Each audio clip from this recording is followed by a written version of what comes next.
नमस्कार दोस्तों, मैं हूं दीपक सिंह, दैनिक सवेरा समाचार से। जब से हमारे रक्षा मंत्री राजनाथ सिंह जी लद्दाख दौरे के लिए आए हैं, तब से जम्मू कश्मीर के अंदर जो आतंकवादी गतिविधियां हैं वो ज़्यादा बढ़ गई हैं। और पहले भी ऐसा देखा गया है कि जब भी कोई बड़ा लीडर, बड़ा नेता जब भी जम्मू कश्मीर के दौरे पे आता है, लद्दाख के दौरे में आता है, तो इस तरह की गतिविधियां जो हैं, आतंकी गतिविधियां जो हैं वो तेज हो जाती हैं। हर बार ऐसा देखा गया है।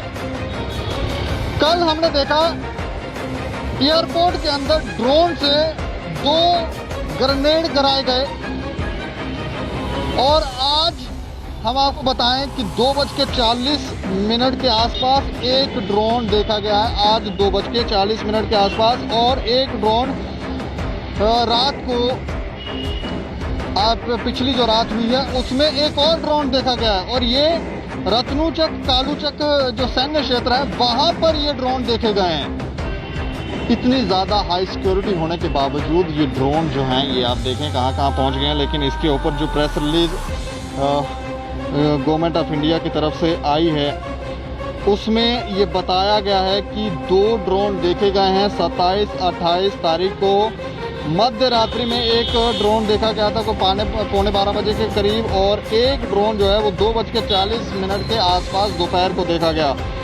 तुरंत हाई अलर्ट जारी कर दिया गया, और उसके बाद जो हमारे जवान थे उन्होंने फायरिंग की और ये ड्रोन वहाँ से उड़ गए।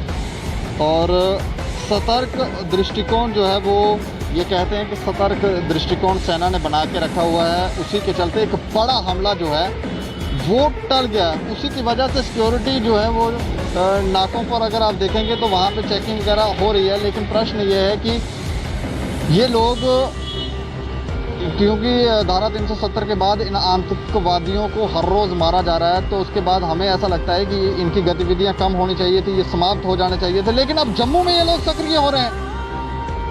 जम्मू में किस तरह से ये हो रहा है? और ड्रोन चलाने वाले लोग जो हैं वो फ़ोन से उसे ऑपरेट कर रहे होंगे, कोई बाहर तो होंगे नहीं, ये कहीं आसपास के एरिया के अंदर ही बैठ कर ये सारी गतिविधियों को अंजाम दे रहे हैं। और ड्रोन भी कोई भारी भरकम ड्रोन नहीं है, छोटे छोटे ड्रोन हैं। हमारे जो रडार्स हैं उनकी भी पकड़ में ये लोग नहीं हैं, उनको भी चकमा दे रहे हैं। इस पर बात करेंगे। बात करने के लिए हमारे साथ है राजेंद्र भगत, जो हमारे सहयोगी पत्रकार हैं। अच्छा राजेंद्र जी, किस तरह से देखते हैं आप ये जो जब से हमारे गृह मंत्री दौरे के लिए आए हैं, लद्दाख में आए हैं, उसके बाद अगर हम देखें तो यहाँ थोड़ी ये जो प्रक्रिया है, आतंकवादी गतिविधियाँ ये तेज़ हो गई हैं, क्या कहना चाहेंगे?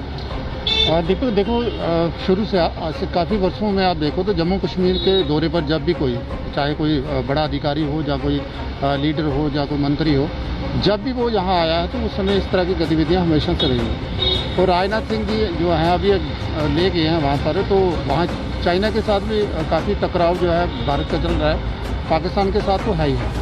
और दूसरा, इससे पहले अगर देखें आप, कुछ दिन पहले जो जम्मू कश्मीर के इशू पर जहाँ के जो नेताओं के साथ प्रधानमंत्री की जो मीटिंग हुई थी, तो एक माहौल जो था वो पीस वाला बना था यहाँ जम्मू कश्मीर को लेकर।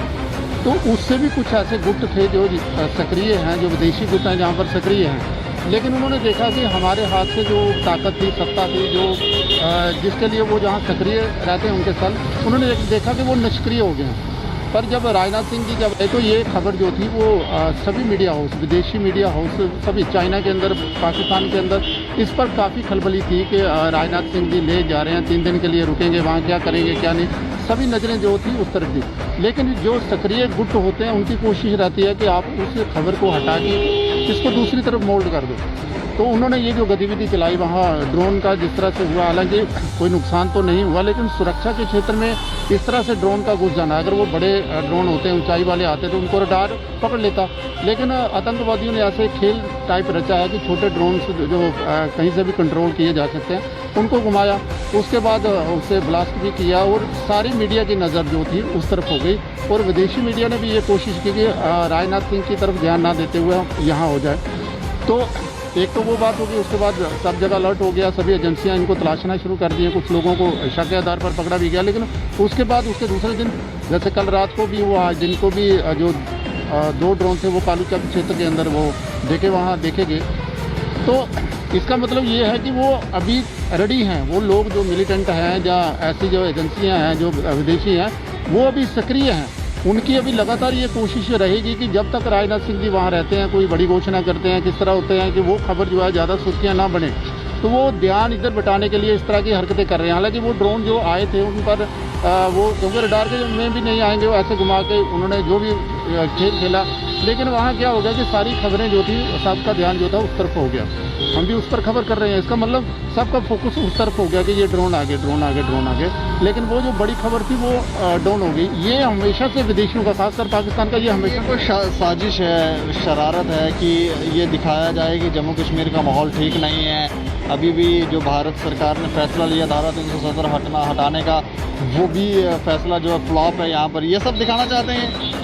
दीपक, ये हमेशा से अब जो होता है ना, जो मर रहा होता है आदमी, जो जख्मी हो जाता, मर जाता, तो वो लास्ट समय में कुछ बड़ी बड़ी सांसें लेता है। जम्मू कश्मीर में भी आतंकवाद और अलगाववाद जो था वो लंबी लंबी सांसें ले रहा है। उसके पास कुछ नहीं रहा, ज़ीरो हो गया वो। अब वो इस तरह की हरकतें कर रहा है। अब पहले वो बड़े प्लान करता था कि कहीं ब्लास्ट कर दिया जाए, कुछ इस तरह कोई आतंकी घटना बड़ी कर दी जाए, लेकिन अब उसके पास ऐसा कुछ नहीं रहा। अब उसने क्या किया, आर्मी क्षेत्र जो होते हैं हमेशा उनसे बड़े बड़े क्षेत्र होते हैं, काफ़ी लंबे होते हैं, तो वहाँ ये होता है कि वो क्षेत्र ऐसा होता है कि वहाँ कोई आम आदमी नहीं जा सकता, कोई नहीं जाता, लेकिन वहाँ सुरक्षा के लिहाज से अगर ड्रोन चला जाता है या फायरिंग की कोई आवाज़ हो जाती है तो वो बड़ी खबर बन जाती है, खासकर जम्मू कश्मीर के अंदर। तो उन्होंने वही कोशिश की है, उसी तरह की कोशिश की है, और उसमें मुझे लग रहा है कि वो काफ़ी तक कामयाब रही हैं। लेकिन दीपक, इसमें एक चीज़ और देखनी होगी कि हमारी जो सुरक्षा एजेंसियाँ जितनी भी है, सभी एजेंसियाँ जो है जम्मू कश्मीर में हमेशा से सक्रिय रहती हैं।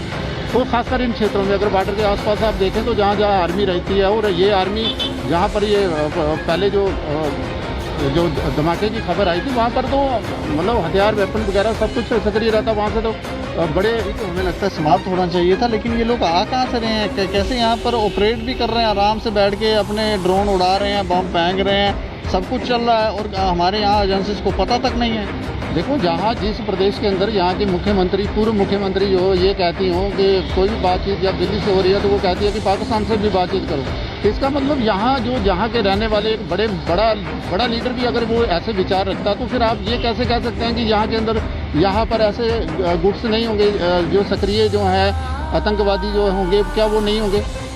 आप अनुमान लगाओ ना, एक पूर्व मुख्यमंत्री अब इस तरह की बातें करता है, पाकिस्तान की पैरवी करता है एक शुभ रूप से, तो इसका मतलब है कि अगर वो सत्ता में होता तो ये सेल्स कितने ज़्यादा यहाँ पर सक्रिय होते। तो इसका मतलब वो जब तक है, उनको पता है आतंकवादियों को, अलगावादियों को, ऐसे विचारों वालों को कि हमारे पीछे कोई तो कोई है, और ऐसे लोगों फिर से इनको PS लगा दें। देखो, करना पड़ेगा, अगर आपको देखो करना पड़ेगा, आपको कहीं ना कहीं तो सख्ती करनी पड़ेगी ना, किसी को रोकने के लिए करनी पड़ेगी। आप ये मत सोचें कि ऐसे लोग जो हमेशा से जिनका एजेंडा ही एक तरफा रहा है, वो लोग आप सोचते हो कि ये यहाँ लाएंगे, कोई पीस लाएंगे या कुछ इस तरह का लाएंगे। आप देखिए, इसमें जो पहले मुख्यमंत्री रहे हैं फारूक अब्दुल्ला साहब रहे हैं, तो हम देखेंगे उनकी पुरानी वीडियो से देखते हैं, चाहे वो विपक्ष में होते हैं तो कुछ बयान भी देते हैं, लेकिन उसके बावजूद भी अगर आप देखें ना तो वो ऐसे काम भी करते हैं। आप देखिए, गुरुद्वारे में जा रहे हैं, वो मंदिर में जा रहे हैं, हम लोगों के घरों में जा रहे हैं, कोई शादी विवाह तो वहाँ जा रहे हैं, इंटरटेनमेंट, मतलब वो लोगों में मिक्स है, मतलब जो हमारा डेमोक्रेसी का जो सेटअप है उसको वो पूरा फॉलो करते हैं। हालांकि मैं उनकी कोई तरफदारी नहीं कर रहा, हालांकि उनके कुछ बयान इस तरह के आए हैं जिनसे हम लोग सहमत नहीं हैं, कोई भी उसमें सहमत नहीं होगा। लेकिन दूसरी तरफ अगर देखें महबूबा मुफ्ती जी के, तो उनके अगर बयान देखें आपको लगेगा कि ये एक तरफा है, केवल और केवल सीमा पार के बयान ही आपको देखेंगे, उसमें साधारण बयान नहीं देखेंगे। और हमारा कहने का अर्थ ये है कि जब भी ऐसे बड़े लीडर जो होंगे, यहाँ जिनकी सत्ताएँ रही हैं, काफ़ी लंबे समय तक उन्होंने राज किया, तो आप ये कैसे अनुमान लगा सकते हैं कि इतनी जल्दी से यहाँ पर वो जो गुट सक्रिय होते हैं वो ख़त्म हो जाएंगे? मुझे लग रहा है कि स्पेशली अभी जितनी भी एजेंसियाँ हैं इनको बारीकी से देखना पड़ेगा, और ऐसे सेल जो हैं, जैसे नेता लोग हैं, उन पर कड़ी नज़र रखनी पड़ेगी, क्योंकि ये लोग जो हैं अब ये वारदात जो अंजाम दे रहे हैं, या ये यहाँ के लोकल भी हो सकते हैं या विदेशी भी, कोई भी हो सकता है। और अगर इनके पास इस तरह का हौसला है तो इसका मतलब प्रोवाइड इन्हें कौन देता है, सामान कौन प्रोवाइड कर रहा है? कोई इनके साथ गाइड होगा, किसने इनको माइंड बनाया होगा कि आप ऐसा करो।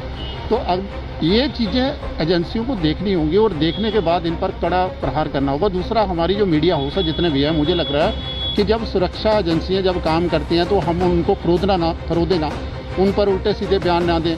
ऐसे ही हम लोग बाहर की खबरें ना चलाएं। केवल जो समाचार वहाँ से आता है, एजेंसी के थ्रू आता है, केवल उस पर बात करें, उस पर डिबेट दें। हो सकता है उस पर आप राय देना चाहते दे सकें, वरना इनको आप सनसनीखेज नाम बनाएं। ये सुरक्षा का मामला है, ये उन्हें करने दें, लेकिन आप इस खबर के साथ साथ वो खबर मत बैठने दें। जैसे लेह के अंदर जो अभी राजनाथ सिंह जी गए हैं, वहाँ क्या हो रहा है, कैसी गतिविधि चल रही है, क्या है, चाइना के प्रति क्या है, तो ऐसी चीज़ों पर भी आप ध्यान दें। और यदि आप ऐसी ही खबरों को हाईलाइट करेंगे तो इसमें जो वो लोग, खासकर पाकिस्तान या चीन जैसे लोग होंगे, वो अपने खेल में कामयाब होंगे। उन्हें जवाब देने के लिए हमें सुरक्षा कर्मियों का भी साथ देना है। सुरक्षा कर्मियों को और ज़्यादा इसमें कड़े रुख अपनाने पड़ेंगे। और सबसे बड़ी बात यह है कि हमें ये दोनों खबरों को, इस खबर को हाईलाइट नहीं करना, उसको भी हमें बैलेंस करके रखना है, ताकि हम लोग उनको बता सकें कि नहीं, हमारे यहाँ से कुछ और भी हो रहा है, ये आपकी शरारत जो है ज़्यादा देर चलने वाली नहीं है। जी शुक्रिया आपके पास। जी बहुत धन्यवाद। तो एक साजिश, एक शरारत के तहत ये सारा प्रपंच, षड्यंत्र जो है वो रचा जा रहा है।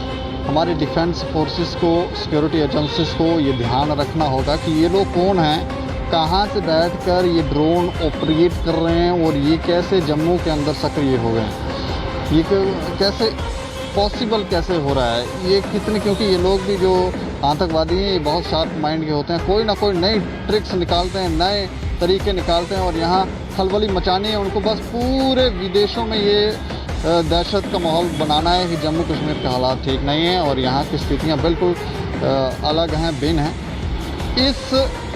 जब से डिफेंस मिनिस्टर आएंगे, इस खबर को दबाने का भी एक तरह से एक षड्यंत्र है कि इसको दबा दिया जाए और हम अपने मसले उजागर करें, अपनी बातें जो हैं वो उजागर करें। यही बात हमने देखी थी जब आल पार्टी मीटिंग समाप्त हुई, तो उसके बाद जो कश्मीर के लीडर थे वो भी पाकिस्तान का राग आलाप रहे थे। इस तरह की बातें जब तक यहाँ पर होंगी तो ये कहीं ना कहीं निंदनीय है। लेकिन 2 और ड्रोन जो हैं, एयरपोर्ट के बाद 2 और ड्रोन जो हैं वो देखे गए हैं कालूचक और कालूचक के इस जहाँ सेना है वहाँ के क्षेत्रफल में, और वहाँ पर रेड अलर्ट किया गया है। सिक्योरिटी जो है वो एजेंसी जो हैं वो तैयार हैं। हम आपको एक बार फिर से थोड़ी जानकारी देंगे। रत्नूचक और कालूचक सैन्य क्षेत्र में ये सारी वारदात जो है घटित हुई है। 2 ड्रोन देखे गए हैं, उसके ऊपर फायरिंग वगैरह हुई है। एक बड़े खतरे को टाला ज़रूर गया है, लेकिन हमारी सिक्योरिटी एजेंसी जो है वो सतर्क हैं और इस तरह की गतिविधियों के ऊपर हमें लगता है रोक लगाने के लिए डिफेंस फोर्सेस को और ज़्यादा स्ट्रिक्ट होना पड़ेगा। बाकी आप देखते रहें दैनिक सवेरा समाचार। मुझे और मेरे सहयोगी अरुण डोगरा को दें इजाज़त। नमस्कार।